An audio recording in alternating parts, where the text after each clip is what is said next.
Deuteronomy 3. Israel wins the battle over Og. Next we turned and went up along the road toward Bashan. Og, the king of Bashan, marched out with his whole army. They fought against us at Edrei.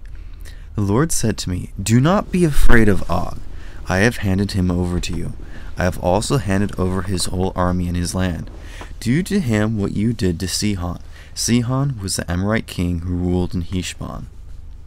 So the Lord our God also handed Og, the king of Bashan, and his whole army over to us. We struck them down. We didn't leave any of them alive. At that time we took all of his cities. There were 60 of them. We took the whole area of Argob.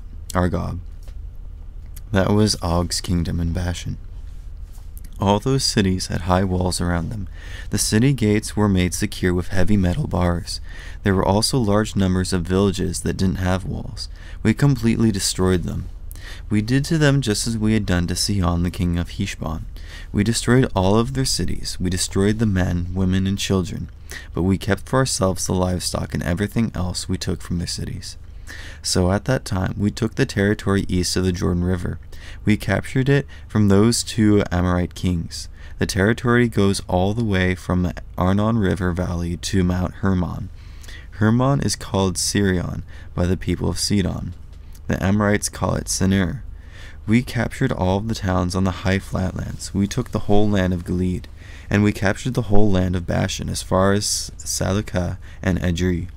Those were towns that belonged to Og's kingdom in Bashan. Og, the king of Bashan, was the only Rephite left. His bed was made out of iron. It was more than 13 feet long and 6 feet wide. It is still in the Ammonite city of Rabbah. Moses divides up the land. I had divided up the land we took over at that time. I gave the tribes of Reuben and Gad the territory north of Aror by the Arnon River Valley. It includes half of the hill country of Gilead together with its towns. I gave the rest of Gilead to half of the tribe of Manasseh. I also gave them the whole land of Bashan, the kingdom of Og. The whole area of Argob in Bashan used to be known as the land of Rephites. Jair took the whole area of Argob. He was still from the family of Manasseh. Argob goes all the way to the border of the people of Gershon and Makkah. It was the name after Jar. So Bashan is called Havoth Jar to this very day. I gave Gilead to Maker. But I gave to the tribes of Reuben and Gad the territory that reaches from Gilead down to Arnon River Valley. It reaches all the way to Jabbok River. The Jabbok is the northern border of Ammon. The middle of the Arnon River Valley is its southern border. The western border of Reuben and Gad is the Jordan River and the Arabah Valley. It reaches from the Sea of Galilee to the Dead Sea. It runs below the slopes of Pisgah. Here is the command I gave at that time to the tribes of Reuben and Gad and half the tribe of Manasseh. I said, "The Lord your God has given you this land as your very own. But all of your strong men must be prepared for battle. They must cross over ahead of the rest of the fellow Israelites, but your wives and children can stay in the towns I've given you. You can keep your livestock there too. I know you have a lot of livestock.